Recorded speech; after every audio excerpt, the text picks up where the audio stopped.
What's up everyone, it's a Knife Side here, and today I'm going to be doing my first impressions on my newest Spyderco. This is the Stretch 2 in K390 with the straight back spine.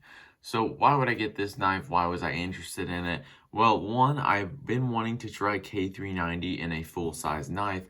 I have this Delica here in the same configuration in K390, and they have the Endura, the Delica, and the Indela. Also, they have the Police in K390 of this kind of Taiwan, or no, Seki City sprint runs. I think this is an excellent line to do just because they are having pretty good values, or like really good value for K390 on this. You know, you're not getting the best fit and finish ever, but still to be able to try what a lot of people say is the best steel out there for $140 for this one, or $130 for the Endura and the Indela, and I guess even cheaper for the Delica. That is a really good deal, and so I really like this line of knives. Also, they're not selling out everywhere, so I know on Knife Shit Free, I just looked, they're all in stock, all of the ones from this K390 line of knives.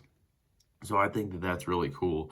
I don't know if they are sprint runs, like one and dones, or if they're continuing to produce them. I honestly don't know. If you do know, let me know. But yeah, this is a knife that when I first saw it on the Spyderco reveal, I immediately wanted it. This is the knife that I have wanted the most out of 2021, out of all those new knives they released. A lot of people were freaking out about, you know, the new PM2. I'm not really worried about that one too much. I just really wanted this one, so that's why I bought it as soon as it came out. Let's talk real quick about the anatomy of it, and then let me show you one size comparison that I think is a cool one.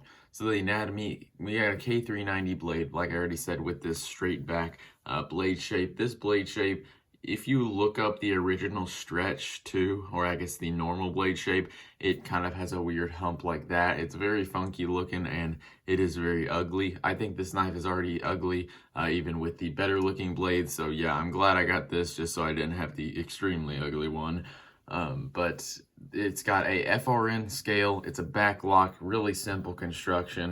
These Chicago style screws, 4-way reversible, standard Spyderco clip. Just really standard made Spyderco knife. This was designed, is that Sal's logo? I think that's Sal's logo, or that's Eric. I don't know. I looked up, I did a little bit of research, and this is actually in their hunting line of knives, and it makes sense because they have this blade with that belly, kind of like you see on hunting knives. So when you're like skinning game or something, that belly will come into play when you're doing slicing cuts like that, which I think is cool. I do like the blade shape. The tip is still pretty low for having that belly, so I think that that is nice. But yeah, this is made in the Seki City, Japan factory for about $140, which I think is an excellent price. I think that's one of the best values out there on the market, and this K390 line of knives in general, I would highly suggest getting them just to try out K390 as a steel. If you enjoy sharpening knives, if you enjoy using knives, I think that you guys should go ahead and go for it. You're not going to get the best fit and finish in the world from the Seki City, Japan factory, but for the value you're getting, it is very hard to beat, so I would highly suggest going for that. Let me show you this comparison that I think is cool, and that is with the PM2. I'll probably do a specific like Battle of the Blades video head to head with these two guys, but very similar in size. There's a little bit of it kind of throws it off with the camera angle, but yeah, very similar looking knives. A little bit different in the handle design, a little bit different in the finger choils, but the blades, especially with this straight back of the Stretch, they also look very similar. The actual path that the blade, the cutting edge takes is different on both of these. But yeah, very similar knives. I think that'll be a fun video to make when I do that comparison. All right, let's talk about the looks. So looks on this, I think it's an ugly knife, plain and simple. I don't think it's the best looking thing in the world. But honestly, I think this is my 12th Spyderco, so I'm not really concerned about the looks of this knife. I could see it was ugly in the picture, and I still bought it. I really like the blue on this K390 line of knives. I think it's just a good color. You know, sometimes I feel like blue makes it look cheap, and these knives aren't really expensive, so it doesn't really bother me. But I think it's a good color blue. You know, I'm not really picky about how my knives look, as you can probably tell. But overall, good looking colors on this. bad looking design, but still very functional. Let's talk about the blade. So K390 as a steel, what I've learned from carrying it with this is I really like it. It sharpens up nicely. It really holds a good fine edge. That's about all I can say about this, just because I'm mainly using it for simple things like cutting open boxes. I'm mainly just cutting like plastics with this, you know, maybe just some paper or anything. It's a secondary, so I'm not really doing anything hard use with this knife, but this K390, that's why I wanted it in a full-size blade, so I would be able to use it a lot harder and really understand the steel a lot better. Let's talk about something interesting about this blade, and that is the stock thickness and the thickness behind the edge. So let me make sure my calipers are tuned. So as you can see, this stock is pretty thin. I'll compare it to the PM2 in a second, but it's about 113 thousandths. That first measurement was about 115 thousandths, and I think the PM2 might be close to 140 thousandths at its thickest point. So yeah, we got a very thin tip on the stretch. The stretch is on the left, PM2 is on the right, and a lot thinner at its thickest point. So I think that's cool. I don't think the PM2 stock thickness needs to be this thick. I feel like it's kind of weird because it's super thick back here and then just gets super thin at that tip. It doesn't really make much sense to me. So I like this stretch. I like how thin it is. And I like how it's, I think Spyderco, they know that this is just a simple EDC knife. It is on the bigger side. It's a full-size EDC. I classify it as that. But people aren't going to be doing extreme hard use with this knife. I like how they designed it for a specific purpose and they carried it out to its full potential. You know, I'm still figuring everything out, but I do like the stock thickness on this. Now let's do a thickness behind the edge measurement. I haven't sharpened this, which I'll talk about. But yeah, we're behind that bevel, and this is really cool. We're looking at 15 thousandths behind the edge on a Spyderco, which is awesome. A lot of them are 20 thousandths behind the edge, but I'm really happy with that. 15 thousandths behind the edge is great. It's not, it is better than 20 thousandths, and that is an improvement. And you're probably not gonna tell that much of a difference from 15 and 20 thousandths, but still, the thinner the grinds, the better in my opinion. So I really am a big fan of them grinding this knife a little bit thinner. I didn't measure it at the tip, but actually, you know, let me do that really quick just because I am curious. I'll do it. One in the middle, right about here. We're looking 16 thousandths, and then one at the tip. We're looking 18 and a half, 19 thousandths in that area. So it doesn't really thicken up very much over time. So that's nice. Really nice edge geometry on this. I am a fan of this and happy to see. I don't know if they're choosing to grind these thinner or it just happens that way, but I'm happy either way. One issue with the factory edge, seems like there's always one, but this grind looks off center. Take a look at this bevel right here, and then take a look at it on this side. It looks much wider right here than it does over there. And also, if you take a look at this plunge grind, they didn't sharpen it out all the way to the very end, which I didn't think that they would, but you know, that just means an extra step for me in sharpening in the future. What I do is I pretty much just take it perpendicular to like a diamond stone or just a stone with a hard 90-degree edge, and then sharpen it all the way back there. So, you know, I'm not really running into any issues in the future with this kind of getting almost a recurve down there, and it just looks a lot better. But still, something I don't really want to see. I wish that it was even on both sides, and I wish that that wasn't an issue there with that plunge grind, but it's kind of what I expected from Spyderco. Overall, my thoughts on the blade: I like the edge geometry. K390 is a really cool steel that I want to really try out and unlock its full potential in this knife. Edge geometry, like I said, is good. Blade shape, pretty good. I would say I like the PM2's blade shape a little bit more. Just that more consistent belly throughout and that tip that is lower than this. But still, this tip's pretty low. I can tell this blade shape is probably going to work fine. I'm excited to sharpen this, excited to get some use on it. So yeah, that's about all I got with the blade. Now let's talk about the fit and finish and the lockup of this. So the fitment on it is good. The finish, it's okay. Let me just kind of show you the fitment here. We got a perfectly center blade, which I was actually surprised about. I figured it'd be off center just because These Seki City Japan knives usually aren't the best fit and finish. On the back spring, it's not bad either. There aren't really any significant gaps. There is kind of a step up onto this lock bar, which I don't really mind very much. But where the issues come in is the finishing of this. So I guess it's not really that big of issues, but this inside of the FRN, I wish it would have been knocked down a little bit more. It's just too sharp for me. I'll fix that with some fine grit sandpaper or maybe like a ceramic rod or something. It's not too hard of a fix, just I wish it was like that from the factory.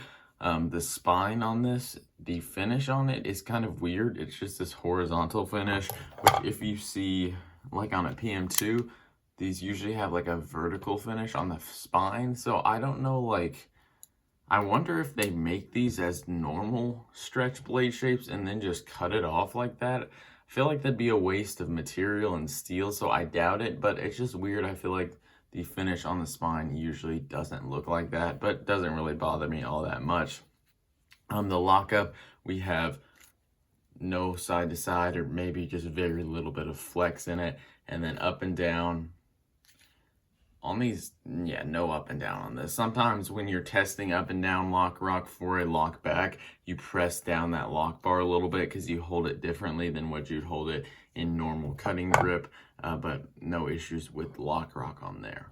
So for the ergonomics of this knife, they're actually very good. I'm a fan of them. So one thing I like compared to this, or like about this more than the PM2, is this finger choil is bigger on here. A bigger and deeper finger choil than there is on the PM2. So you can put your finger in there. You really get a good grip on this knife. It's a pretty straight spine, so really no issues with it targeting specific spots in your hand and making it a little bit uncomfortable, but very comfortable in this grip. I'm a really big fan of it. One thing I don't like is how they have this hump here that kind of goes up with your thumb.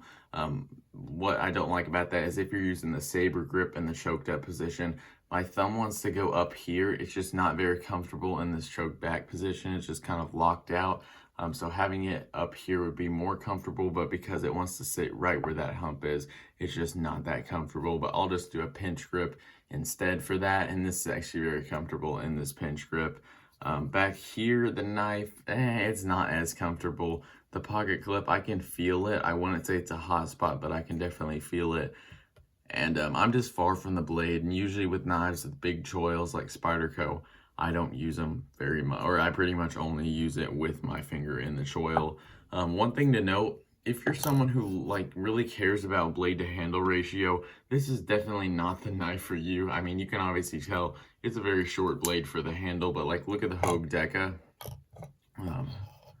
I'll compare these right here.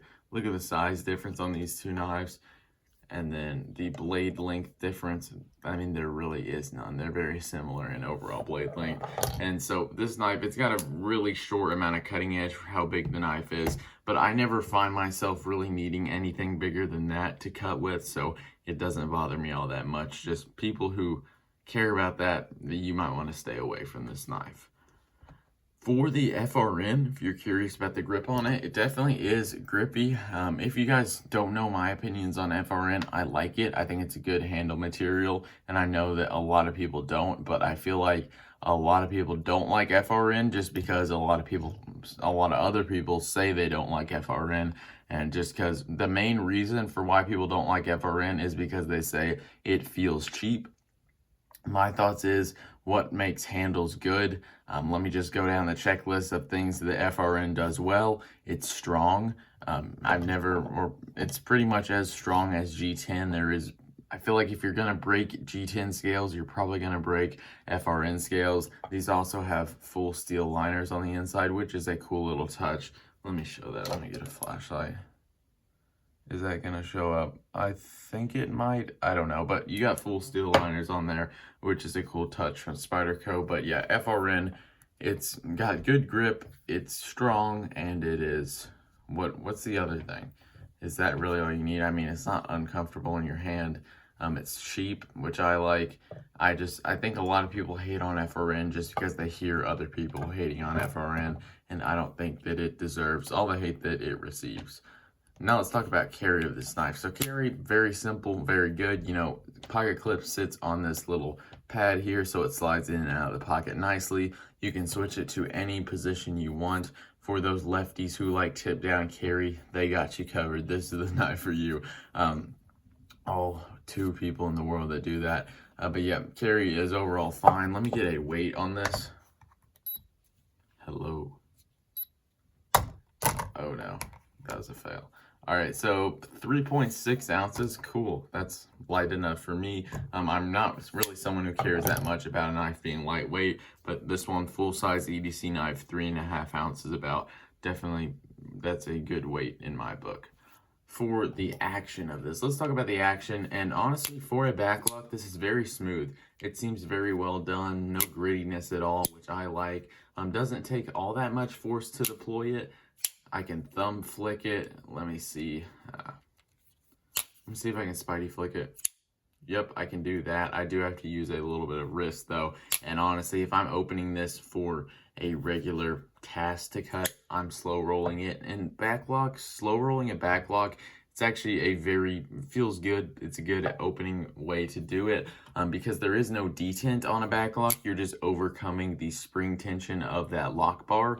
And so there really is no jumping. It's just a smooth, controlled open. So I really like that about backlocks. It drops to my finger and then I can close it easily one-handed. So I am a fan of that. A lot of people are just gonna immediately write this knife off and just immediately say the PN2 is better because, you know, compression lock's better than a backlock.